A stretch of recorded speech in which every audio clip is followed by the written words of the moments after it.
So I talk to tons of people who are in their 50s and 60s, and there's a pretty good reason for that. I am 58 years old.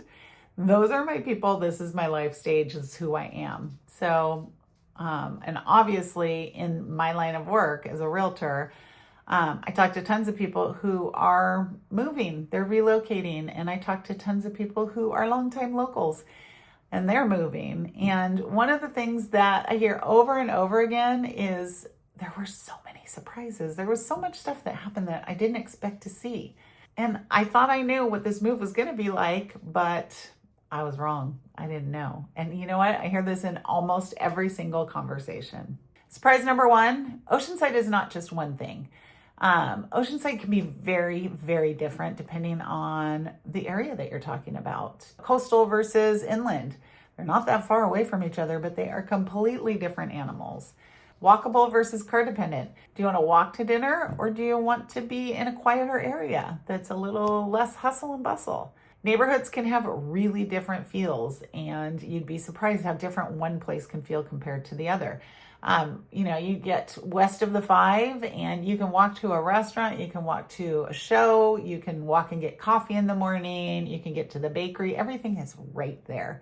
But if you move a little bit further inland, you're going to need a car because none of those places, it's pretty likely, are going to be within walkable distance. So those are things that you need to think about ahead of time, or at least know what your options are. Even if you're not sure which is best, we can go take a look and figure that out. But the big takeaway is that where you live in Oceanside, it really matters a lot. Surprise number 2, the lifestyle adjustment. Now this one took me by surprise big time. I grew up in Huntington Beach. We moved from Costa Mesa. I was used to the Orange County fast-paced life, right? And when I got down here, everything was a little bit slower. People were a little bit friendlier, not even a little bit, people were way friendlier. It feels like Oceanside and San Diego overall just have a friendlier, more neighborly kind of vibe across the board. Now, generally, we all think that's a really good thing, right? I do. I'm never leaving. But if it's not something you're expecting, it will definitely take you by surprise. Here's another thing that could be very different from where you're coming from. Today, middle of January, it was 78 degrees outside. It was beautiful. It was like a summer day.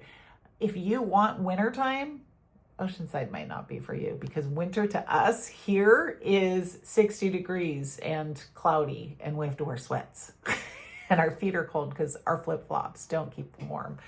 So that's the kind of stuff you want to keep in mind. This is usually a pretty positive adjustment, but if you're not expecting it, it might not feel like so much fun. Surprise number 3, housing options. You have so many more housing options than you think you do. A lot of people think that Oceanside has only really big houses or 55 plus communities, but in reality, we have everything in between. What you need to know is that there are options, and a lot of people, once they start looking around, go in a completely different direction than they were expecting to in the beginning. The real goal is understanding your options before locking down a decision. Surprise number 4, timing catches people off guard. Do you know what your timing looks like to buy? Are you going to sell your house first and then buy your house? Are you going to do it both at the same time? Are you going to sell your current place and then rent something and figure out where you really want to be? All of those things play into the timing of your purchase. And those are things that we need to talk about up front, or, play with a little bit and figure out what is going to be best for you. This is where having good guidance is really going to make a difference for you. So let's close it all up, tie it up with a little bow. All right. You don't need to know exactly what your plan is, but what you do need is some clarity and some options so you can get to the end goal. Oceanside can be a really amazing next chapter. Let me tell you, I know from experience, I love it here and I'm not going anywhere. And when you're ready to try and figure out what your next chapter is going to be, let's talk it out. Bounce some ideas off of each other. See if I can help you figure out where your next step is going to be. All right. So all you got to do is give me a call and we'll talk through the whole thing. Can't wait to hear from you.